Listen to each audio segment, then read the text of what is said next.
আসসালামু আলাইকুম। হেলেন রহমান। প্রায়শ কবিতা শোনাতে আসি আপনাদেরকে। আজও এলাম। চলুন শোনা যাক আজকের কবিতা। সাধারণত কারোর সাথে বিশেষ করে মন ঘটিত সম্পর্ক যদি থাকে, সেক্ষেত্রে সম্পর্কের গভীরতা যদি ভালো থাকে, যোগাযোগ হতেই পারে। কিন্তু সেই যোগাযোগ যখন শিথিল হয়ে আসে, সম্পর্কে মরিচা পড়া শুরু করে বা কোনো অভিযোগ কাজ করে, দেখা যায় একজন প্রিয়জন অন্য আরেকজনকে ব্লক করে দেয়। এরকমেরই এক থিম থেকে আজকের কবিতা, শিরোনাম ব্লক। তুমি আমায় দিয়েছ ব্লক, যোগাযোগ বন্ধ আজ কতকাল। নিজের আগ্রহে আজও আমায় একবার খুঁজলে না,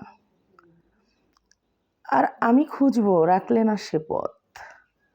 কেন জানি মনে হয় তোমারও হয় তীব্র কষ্ট আমারই মতো, কেননা ভালো তো দুজনেই বেসেছি। এমন একদিন মন বলে আসবে, যেদিন নিজ আগ্রহে তুমি আমায় করবে কল।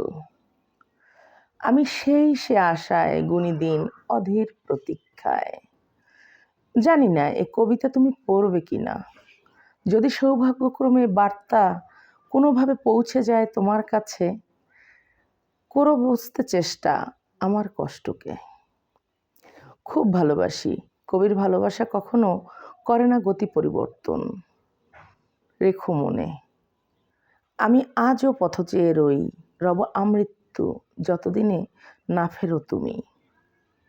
ভীষণ রকম স্বপ্ন দেখি, অচিরেই ফিরে আসবে তুমি আমারই মায়ায়।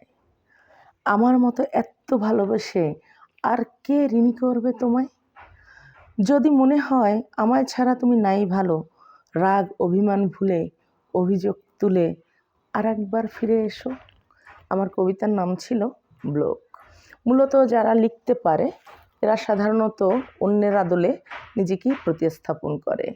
এখানে কবিকে নিয়ে ভাবার অথবা বাড়তি কিছু ভাবার সুযোগ খুব একটা নেই। যাই হোক, আপনারা সকলে আমার কবিতা শোনেন, আমি কৃতজ্ঞ। এভাবেই আমাকে সহযোগিতা করে পাশে থেকে যাবেন। সবাই আমার জন্য দোয়া করবেন, আমি যেন ভালো থাকতে পারি, সুন্দর সুন্দর কবিতা লিখতে পারি এবং আপনাদেরকে শোনাতে পারি।